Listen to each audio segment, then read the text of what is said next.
할렐루야. 오늘도 새날을 주신 하나님을 찬양합니다. 어제는 어제와 전혀 다른 새로운 날입니다.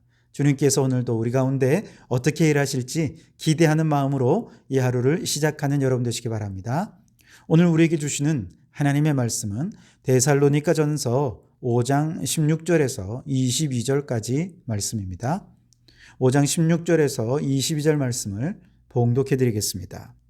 항상 기뻐하라. 쉬지 말고 기도하라. 범사에 감사하라. 이것이 그리스도 예수 안에서 너희를 향하신 하나님의 뜻이니라. 성령을 소멸하지 말며 예언을 멸시하지 말고 범사에 헤아려 좋은 것을 취하고 악은 어떤 모양이라도 버리라. 아멘. 오늘도 이 말씀을 통해 우리에게 주신 하나님의 음성을 듣게 되기를 바랍니다. 주님의 재림 신앙으로 기독교의 가장 핵심적인 가치인 믿음, 소망, 사랑의 신앙을 발전시켜 가기 위해 우리 성도들이 어떻게 해야 됩니까? 어제 우리가 말씀 나눈 것에 따르면 우선 교회 안에서 지도자를 가장 귀히 여기며 화목하기 위해 힘써야 합니다. 또한 교회에 소외된 형제들을 권계하고 격려하고 붙들어주고 또 오래 참으며 그들도 적극적으로 공동체 사역에 참여할 수 있도록 도와주어야 한다라고 말씀을 나누었습니다. 자, 오늘은 어제에 이어서 재림을 소망하는 성도들 어떻게 신앙생활을 해야 될 것인가 함께 생각해 보도록 하겠습니다. 오늘 말씀에서 16절에 먼저 항상 기뻐하라 그렇게 말씀을 하시죠. 이 기쁨은 성령의 열매 가운데 하나로서 환경에 지배되지 않는 특성을 지니는 것입니다.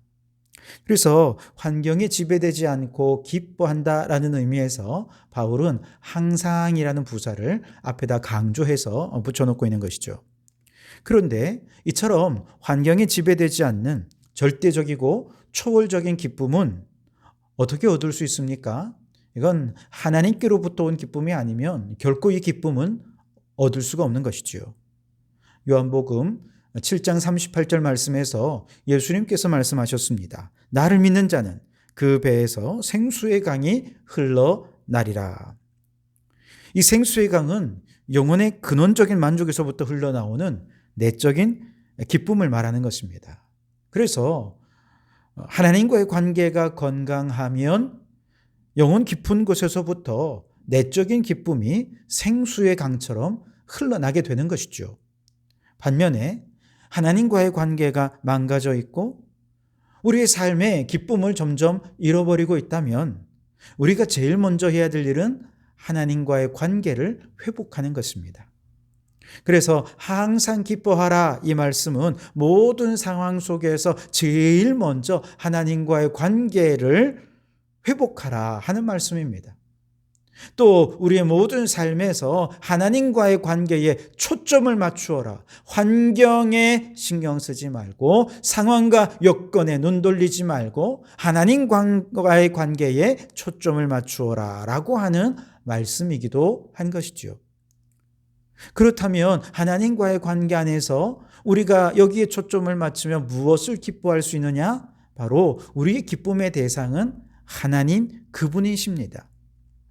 비록 우리가 놓여 있는 현실이 불의하고 절망스럽고 혹은 슬픔에 가득한 현실이라 하더라도 바로 그곳에도 하나님이 함께 하신다라고 하는 하나님께 초점을 맞추게 되면 우리는 모든 상황 속에서 기뻐할 수 있게 되는 것이지요. 여러분, 오늘 우리가 살고 있는 이 세상은 얼마나 불의하고 타락합니까? 그럼에도 불구하고 우리가 이런 세상 속에서 기뻐할 수 있는 이유는 오늘 지금 이곳에 하나님의 통치와 역사가 있기 때문에 그렇습니다. 모든 불의와 고통과 슬픔까지도 합력하여서 결국 하나님의 뜻을 이루실 그 하나님의 역사와 통치하심을 믿기 때문에 우리는 모든 상황 속에 기뻐할 수 있는 것이죠.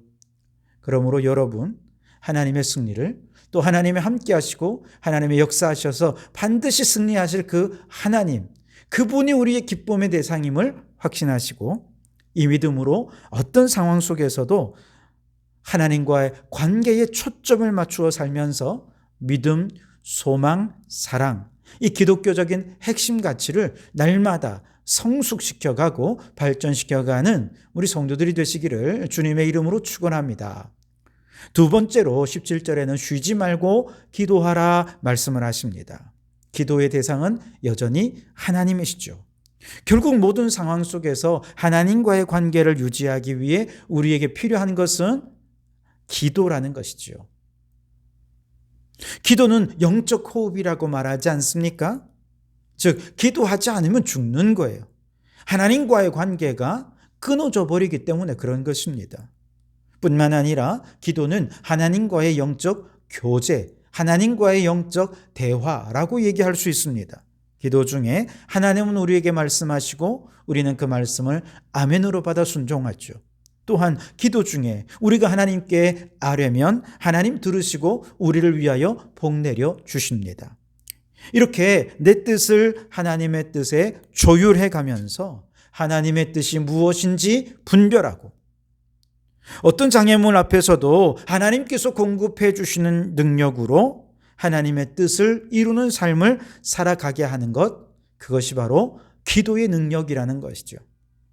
여러분, 이번에 동계 올림픽을 하면서 쇼트트랙 선수들에 대한 심판의 편파 판정이 도를 넘어서고 있다고 다들 아주 공분하고 있지 않습니까? 그런데 놀랍게도 실격이 되어서 피해 당한 당사자인 한 쇼트트랙 선수가 자신의 SNS에다가 유명한 농구 선수인 마이클 조던의 명언을, 자신의 심경을 대신해서 표현했더라고요. 이렇게 남겼습니다. 장애물을 만났다고 반드시 멈춰야 하는 것은 아니다. 벽에 부딪힌다면 돌아서서 포기하지 마라. 어떻게 벽에 오를지, 벽을 뚫고 나갈 수 있을지, 또는 돌아갈 방법은 없는지 생각하라. 그렇게 적었습니다. 그러면서 남은 경기 포기하지 않고 최선을 다하겠다는 자신의 결의를 그렇게 적은 것이죠. 너무 멋지지 않습니까? 우리 믿음의 사람들도 마찬가지입니다. 하나님이 우리에게 주신 하나님의 뜻을 이루는 과정에 장애물이 반드시 있습니다. 그러나 그 장애물을 만났다고 해서 우리가 우리의 하나님의 뜻을 이루는 사명에 멈추지 말아야 되는데, 그렇게 멈추지 않을 수 있는 힘이 어디서 납니까? 기도에서 난다는 것이죠.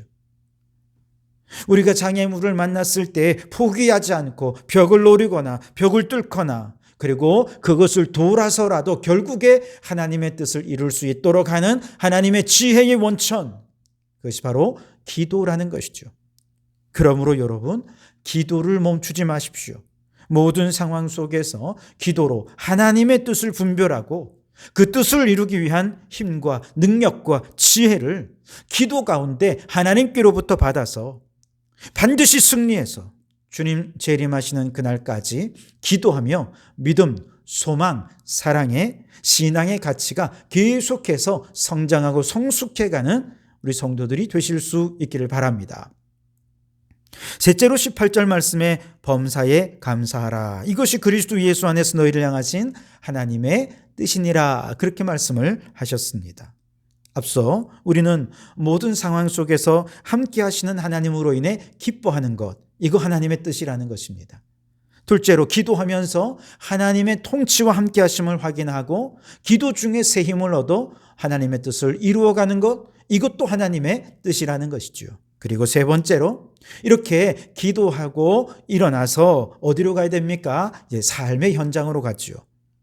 그리고 그 삶의 현장에서 우리는 누구를 만나느냐? 구체적으로 일하시고 역사하시는 살아계신 하나님을 만나게 되는 것입니다. 그렇게 살아계신 하나님을 만나는 그 삶의 현장에서 우리가 하나님께 감사의 제사를 드릴 수 있는 것, 이것이 바로 그리스도인의 삶의 태도요, 하나님의 뜻이라는 것이죠. 우리가 하나님을 만나는 삶의 현장이 굳이 교회 안에만 머물러 있을 필요는 없습니다. 기도했다면 기도해 가지고 우리는 가정으로 가고 직장과 학교와 다양한 삶의 현장 속에서 어떻게 하면 하나님의 뜻을 이룰 수 있을까 기도하며 나아가는 것이죠. 그렇게 하면 때로는 여러 가지 장애물을 만나지 않겠습니까? 하나님의 뜻을 방해하는 여러 가지 어려움을 만날 것입니다. 그런데 놀랍게도 그 삶의 현장 속에서 하나님이 우리를 어떻게 도우시는지, 어떻게 위로하시는지, 좌절한 우리를 어떻게 일으켜 세우시는지, 어떻게 그 장애물을 뚫고 나가게 하시는지 우리는 모든 순간 하나님의 위로와 하나님의 일으켜 세우심과 뚫고 나가게 하는 새 힘, 모든 것이 살아계신 하나님을 만나고 경험하는 순간이 되죠. 그때 우리는 야, 이곳에도 하나님 함께 하셨군요. 하나님이 이렇게 도와주셨군요. 감사의 예배를 드리지 않을 수가 없게 되는 것이죠. 그러므로 여러분, 모든 삶의 현장에서 살아계신 하나님을 경험하고 또한 하나님을 만나는 그 순간 감사의 예배를 드리면서 우리의 믿음, 소망, 사랑의 신앙의 가치를 성숙시켜가는 여러분들이 되시기 바랍니다.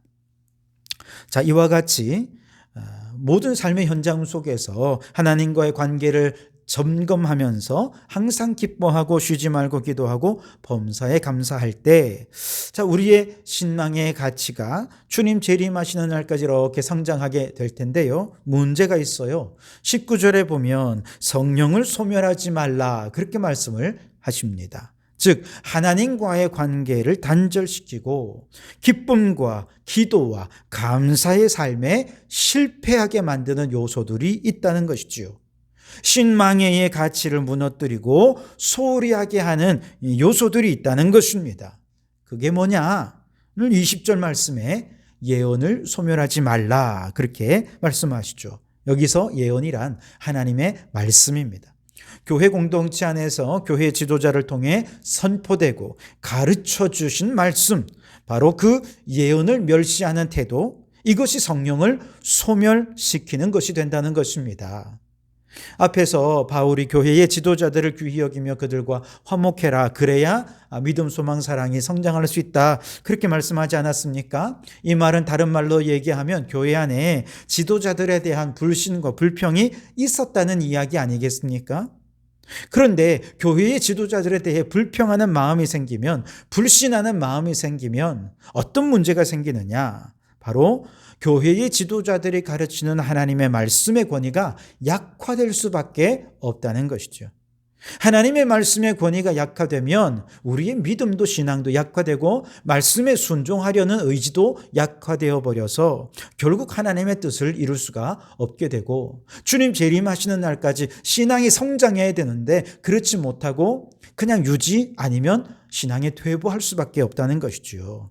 그렇기 때문에 우리 성도들의 신앙이 주님 재림하시는 그날까지 계속 성장하고 발전하려면 가장 중요한 것은 말씀의 권위를 인정하고 순종하는 것인데, 그러려면 교회 지도자들로부터 선포되는 예언의 말씀을 멸시해서는 안 된다는 것이죠. 그래서 예언을 멸시하지 말라라고 하신 것입니다. 그러나 때로 교회의 지도자들이 또 항상 옳은 것은 아니지 않습니까? 부족함도 있습니다. 연약함도 있습니다. 그렇기 때문에 무작정 지도자들이 선포한 말씀을 맹목적으로 다 따라야 되느냐? 그런 것은 아닙니다.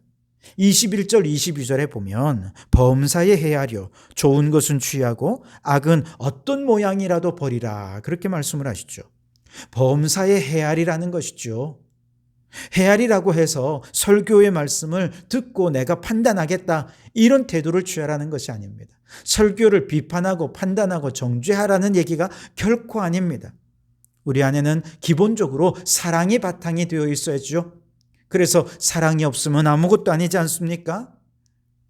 그렇기 때문에 성도들은 이 사랑을 바탕으로 들려주시는 말씀 속에 하나님의 뜻에 합당한 것이 어떤 것인가, 이것이 과연 하나님의 뜻에 합당한 것인가, 그 말씀의 권위 앞에 존중하고 순종하되 하나님의 뜻에 합당할 경우에 순종하고, 때로는 가르쳐지고 선포된 말씀이 인간의 생각과 인간의 어떤 모습으로 가르쳐진 말씀이 있을 수 있지 않겠습니까? 그런 것 잘 분별해 내어야 한다는 것이죠. 그래서 성령께서 내 안에서 계속해서 역사하셔서 하나님과의 건강한 관계 안에서 신앙의 성장해 가야 되는데, 성령을 소멸하게 만드는 이 예언을 멸시하는 태도, 이것이 무너져야 한다는 것이죠.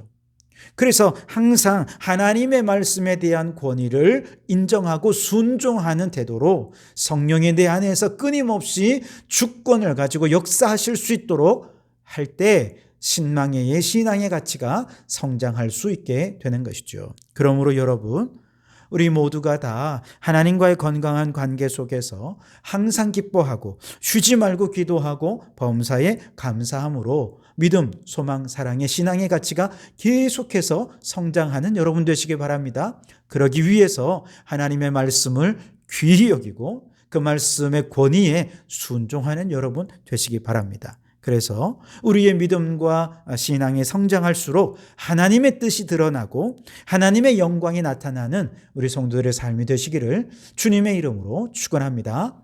기도하시겠습니다.